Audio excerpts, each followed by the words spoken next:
हमारी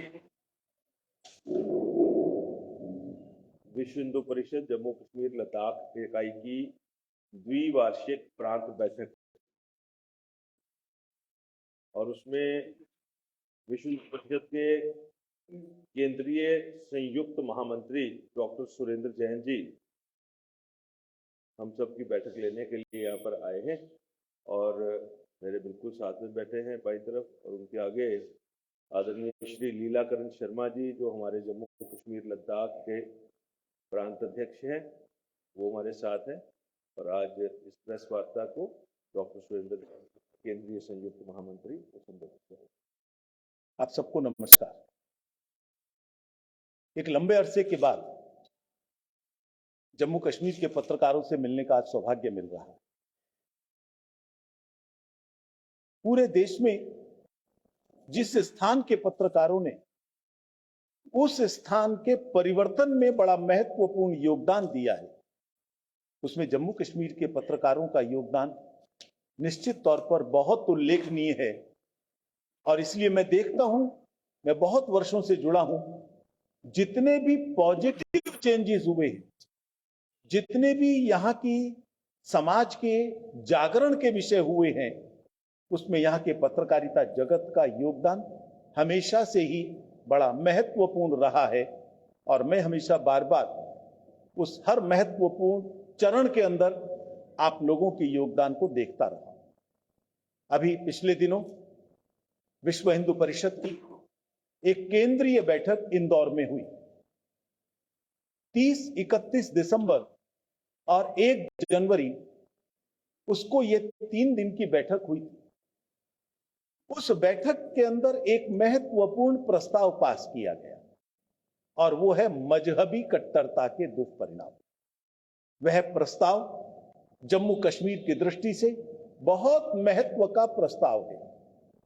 जम्मू कश्मीर की जितनी भी समस्याएं हैं, वो सब समस्याएं इसी मजहबी कट्टरता की देन है। चाहे यहां का आतंकवाद हो, चाहे यहां से हिंदुओं का पलायन हो, और चाहे आतंक के वर्तमान दौर को दोबारा से स्थापित करने का षड्यंत्र हो।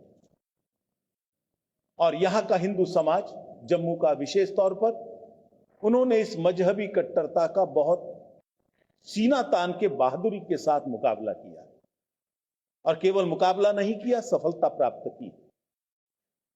पिछले दिनों आतंकवाद की घटनाओं में बहुत तेजी से कमी आई, लेकिन एक उसका नया स्वरूप फिर दिखाई दे रहा है। पहले आतंकवाद का जो केंद्र था, मजहबी कट्टरता के कारण ही तो था, चाहे वो कश्मीर घाटी था, क्योंकि घाटी को हिंदू शून्य बनाना ये उनका लक्ष्य था। अब घाटी में सरकारें भी सतर्क हैं, उन्हें मालूम है उनकी सहयोगी सरकारें अब नहीं हैं। पहले की जितनी भी सरकारें थी, मैं पूरे अंडरलाइन करके इस वाक्य को बोल रहा हूं, पहले की जितनी भी सरकारें थी, अधिकांश सरकारें आतंकवादियों का साथ दिया करती थी। और इसलिए घाटी में अब सहयोग नहीं है, सरकारों का विरोध है, सेना मजबूती से खड़ी है। इसलिए अब उन्होंने जम्मू में आतंकवादी घटनाओं को शिफ्ट करना शुरू कर दिया है। पिछले दिनों हमने टारगेट किलिंग्स का एक नया दौर देखा, चाहे वो राजौरी में हो, चाहे वो कहीं और हो, उधमपुर में हो, जम्मू के अंदर ब्लास्ट हुए हो। ध्यान में आता है अब जम्मू के हिंदू को वो टारगेट बनाकर यहां आतंक फैलाना चाहते हैं। और अभी तो एक नया प्रकार सामने आ गया, परफ्यूम बॉम्ब का। शायद विश्व के अंदर ये ऐसा प्रयोग पहला होगा कि एक परफ्यूम के रूप में वो शीशियों को जगह जगह डाल दें और कोई भी उसको उठाकर दबाएगा, ब्लास्ट हो जाएगा। और वो ब्लास्ट कैसा हो सकता है, इंटेंसिटी क्या होगी, इसका अनुमान उसमें मिलने वाले तत्वों से लगाया जा सकता है। तो ये मुझे लगता है सरकार को भी विशेष तौर पर ध्यान देने वाला विषय है।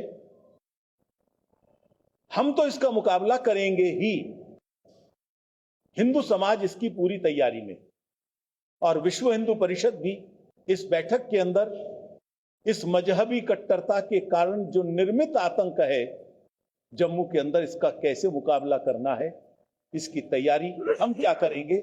सामाजिक तौर पर यह निर्णय इस बैठक में हम लेने वाले हैं। बजरंग दल और दुर्गा वाहिनी, इनको विशेष तौर पर बड़ी जिम्मेदारियां इस वर्तमान दौर में हम देने वाले हैं। लेकिन एक बड़ा प्रश्न खड़ा होता है मुस्लिम समाज के लिए, वेयर आर दे। उनको ध्यान रखना चाहिए कि जब इस प्रकार का आतंक होता है, बेशक निशाना हिंदू को बनाते हैं, बचते वो भी नहीं हैं। दुर्भाग्य से एक भी मुसलमान ने खड़े होकर यह नहीं कहा कि मेरे पड़ोस में ये आतंकवादी गतिविधियां चल रही हैं। कितना जखीरा मिला है हथियारों का, वो जखीरा क्या एक ही दिन में हो गया होगा? क्या पड़ोसियों को नहीं मालूम होगा? तो इसलिए मैं समझता हूं यहां के मुस्लिम नेताओं को और उन मुस्लिम नेताओं के जो अपने आप को प्रमुख और मुखिया मानते हैं, ये उनके लिए विचार करने का विषय है। उन पर बहुत बड़ा प्रश्न चिन्ह है। वो देश के साथ हैं या आतंकियों के साथ हैं, ये उनको आगे आकर तय करना है। उन मौलवियों को, उन नेताओं को वो घोषित करें उनकी क्या भूमिका है। हम तो अपनी रक्षा करेंगे ही, सरकार, सेना हमारा सहयोग देगी ही, ये हमको पूरा विश्वास है। और हमें ये लगता है एक स्लीपर सेल, एक बहुत बड़ा स्लीपर सेल ये जम्मू क्षेत्र में तैयार हो रहा है, जो इन सब गतिविधियों को अंजाम देता है। एक नेटवर्क उन सब के बीच में दिखाई देता है। They are not isolated incidents. वो ऐसे ही कहीं भी हो गया हो, ऐसा नहीं है, एक पूर्व नियोजित ढंग से है। इसलिए हम गवर्नर साहब से भी निवेदन करेंगे, सेना के अधिकारियों से भी, इस नेटवर्क को खोजिए, उसको तोड़िए, तब जाकर इसकी कमर टूटेगी। और समाज के रूप में जो भी सहयोग देना होगा, विश्व हिंदू परिषद उसको एंश्योर करेगा। ये हमारी अभी तक की जो 2-3 बैठकें हुई हैं, उसमें हम लोगों ने तय किया। अभी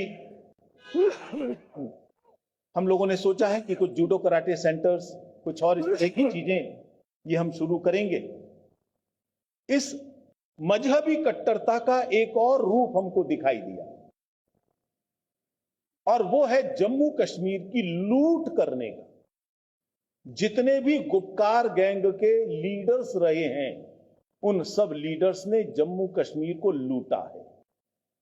पैसे से भी लूटा है, यहां की जमीनों पर भी कब्जा किया है। चाहे वो जंगलात की जमीन थी, चाहे वो सरकारी जमीनें थी। और आप में से जो पुराने पत्रकार हैं, उनको स्मरण होगा कि जिस समय आंदोलन चला था बम बम भोले का, उस समय भी इस गुपकार गैंग के लोगों के कितनी जमीनों पर इन्होंने कब्जा कर रखा है, वो सामने आया था। आप लोगों ने ही लेकर आया। वो तैयार नहीं थे लंगरों को जमीन देने के लिए, लेकिन स्वयं जंगलों की जमीन पर कब्जा किए बैठे हैं। अब उसमें से कुछ लोगों को जमीनों पर से कब्जा छोड़ना पड़ रहा है। सरकार ने छुड़ाना शुरू किया है। मैं अपील करता हूं इन सब लोगों से, वो सब इससे पहले कि जनता के सामने एक्सपोज हो जाएं, बेइज्जत करके उनको उन जमीनों से निकाला जाए, स्वयं उन जमीनों को सरेंडर कर दें कि ये हमारी नहीं है, जो रजिस्ट्री है वही उनकी है, बाकी सरकारी जमीन